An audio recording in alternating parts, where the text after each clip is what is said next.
Hi ആർക്കും വേണ്ട സാധനം യൂസ് ചെയ്തിട്ടാണ് ഈ രണ്ട് ഫ്രെയിംസ് ഞാൻ ഇങ്ങനെ ആക്കിയത്. ദെൻ അത് നമുക്ക് എങ്ങനെയാണെന്ന് കണ്ടാലോ. അതിന് വേണ്ടി ഞാൻ ആദ്യം തന്നെ വൈറ്റ് ഫ്രെയിമാണ് ചൂസ് ചെയ്തിട്ടുള്ളത്. അതിലോട്ട് വെക്കാൻ വേണ്ടി എനിക്കൊരു ബ്രൗൺ കളർ പേപ്പർ ആയിരുന്നു. ഞാൻ തപ്പി അവസാനം എനിക്ക് കിട്ടിയത് എൻ്റെ ഒരു ഡിക്ഷണറി ആയിരുന്നു. അതിൽ ഓൾറെഡി കുറേ പേജ് പോയിട്ടുള്ളതുകൊണ്ട് തന്നെ വലിയ പ്രശ്നം ഉണ്ടായിരുന്നില്ല. ഒരു പേജും കൂടി ഞാൻ അങ്ങോട്ട് എടുത്തു. ദെൻ ഇതിലോട്ട് ഞാൻ ആദ്യം തന്നെ വെച്ചപ്പോൾ എനിക്ക് പ്ലെയിൻ ആയിട്ട് പോയതുകൊണ്ട് കുറച്ച് റോസ് പെറ്റൽസ് ഒക്കെ വെച്ചിട്ട് ഞാൻ ഇതിൻ്റെ ഫൈനൽ ലുക്ക് കംപ്ലീറ്റ് ചെയ്തിട്ടുണ്ട്.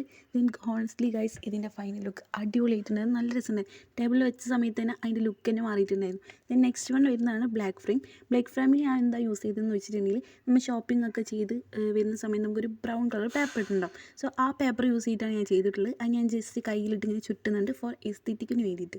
ദെൻ ഞാൻ എന്ത് ചെയ്യുന്നുണ്ട്, എൻ്റെ ഒരു ഫോട്ടോ യൂസ് ചെയ്തിട്ട് ഞാൻ അത് വെച്ചു. ദെൻ അപ്പോഴും എനിക്ക് തോന്നിയിരുന്നു ഓക്കെ ഒരു പ്ലെയിൻ ആയ പോലെ ഉണ്ടായിരുന്നു. ദെൻ ഞാൻ എന്ത് ചെയ്തു, കുറച്ച് പെറ്റൽസ് ഒക്കെ യൂസ് ചെയ്തത് ഞാൻ എന്ത് ചെയ്യുന്നുണ്ട് അതിന് ഡെക്കറേറ്റ് ചെയ്ത് വെച്ചിട്ടുണ്ട്. ഇതിൻ്റെ ഫൈനൽ ലുക്ക് ഭയങ്കര നല്ല രസമുണ്ടായിരുന്നു. ശരിക്കും നല്ല രസമുണ്ടായിരുന്നു. രണ്ട് ഫ്രെയിമും അടിപൊളിയായിട്ടുണ്ട്. ദെൻ ഇതിന് മുന്നേ ഞാനൊരു വീഡിയോ പോസ്റ്റ് ചെയ്തിട്ടുണ്ട്. അതും നിങ്ങൾ കാണാം. അതും ഇതുപോലെ നല്ല രസമുള്ള ഒരു ക്രാഫ്റ്റാണ്. ദെൻ നെക്സ്റ്റ് വീഡിയോ ആയിട്ട് നാളെ കാണാം. ഓക്കേ.